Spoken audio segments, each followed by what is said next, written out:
Good morning and welcome to Rising. We have a great show for you today, and we have a special treat because Jessica Burbank is here in person. I'm here in person, not over Skype. It is great to be here with everyone. Thanks for being here. House Speaker Mike Johnson Wednesday unveiled a bill that would require states to verify proof of citizenship of voters in order to vote in the federal elections. This is the Republicans' latest move to prevent non-citizens from voting. Let's listen to what Speaker Johnson had to say. It's clear that our election process is worth protecting. It is our responsibility as members of Congress and concerned leaders of citizens groups and organizations who care about the integrity of our system and our elections. It is our duty to ensure that this is done. Even if you weren't concerned about the drop boxes and the ballot harvesting and the mail-in ballots in 2020, you definitely should be concerned that illegal aliens might be voting in 2024. And that's why it is critical that we pass the SAVE Act to safeguard our federal elections and ensure that only Americans get to decide American elections. We all know intuitively that a lot of illegals are voting in federal elections, but it's not been something that is easily provable. We don't have that number. This legislation will allow us to do exactly that. It will prevent that from happening, and if someone tries to do it, it will now be unlawful, and the states will have a mechanism to prove whether they are or not. According to the bill, quote, under any method of voter registration in a state, the state shall not accept and process an application to register to vote in an election for federal office unless the applicant presents documentary proof of U.S. citizenship with the application. The top Democrat on the Committee on House Administration, Joseph Morell, criticized the bill, saying, quote, non-citizen voting in federal elections is already a federal crime. This messaging in the bill attempts to solve a non-existent problem. Several studies have shown that non-citizens are extremely unlikely to vote in federal elections. NYU's Brennan Center for Justice found in a survey of 44 election officials following the 2016 presidential race that roughly 30 non-citizens casted a ballot out of the 23.5 million voters, making up 0.0001% of all votes casted in those jurisdictions. The U.S. government reported that illegal crossings along the U.S.-Mexico border are down by 40% since December, while the number of migrants caught last month is still at a historic high, 130,000. It was far fewer than the preceding month, when nearly 190,000 migrants were caught trying to illegally enter the U.S. So we are seeing a decline since December. I want to go to, Mike Johnson and that speech and that bill. Do you think it's redundant if we already have laws against this? What do you think this bill changes? I guess the point is just to require states and localities to actually determine someone's immigration status when they are registering to vote, because there are some localities that do allow illegal aliens to vote in those elections. And I guess they're trying to add this additional safeguard to prevent them from then casting a ballot in a federal election without people knowing what their immigration status is. But I think the bigger problem with illegal aliens when it comes to the voting system is that right now they do count towards apportionment of representatives. So basically blue states that have sanctuary cities can really benefit from taking in illegal immigrants, because it would down the road, whenever a census is done and they go through the apportionment of representatives, they could potentially gain more representation in Congress based on people who are not citizens and are not even able to vote. So for me, that's the bigger problem in regards to the voting system when it comes to illegal aliens. But to me, this seems like a distraction from some of the infighting within the Republican Party over the last week. I believe this is something that the former President Donald Trump wanted Speaker Johnson to advance in trading for his support on the foreign aid bill and pushing against Marjorie Taylor Greene's motion to vacate.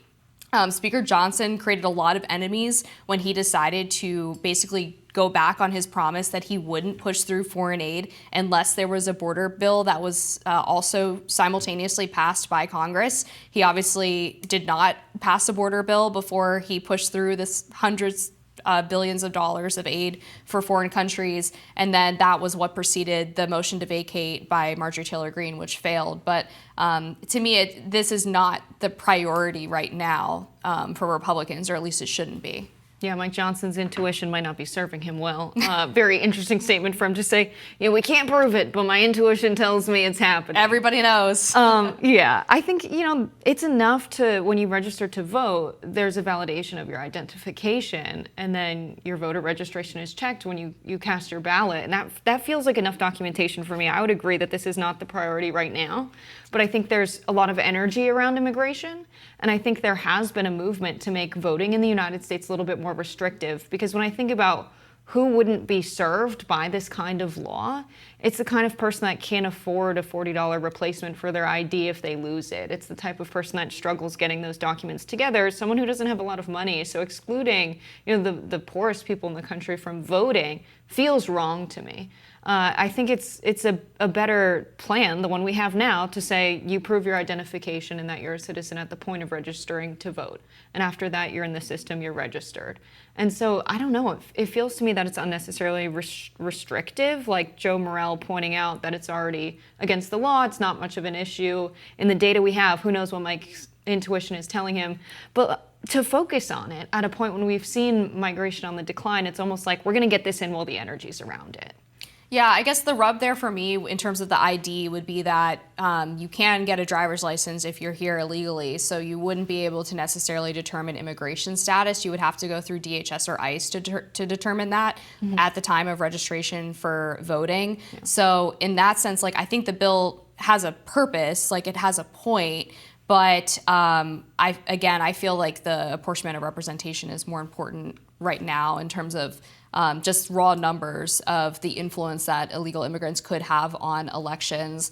But let's get into these new border numbers, because they're down 40% month over month. But as we pointed out, they're still much higher than they were under the prior administration.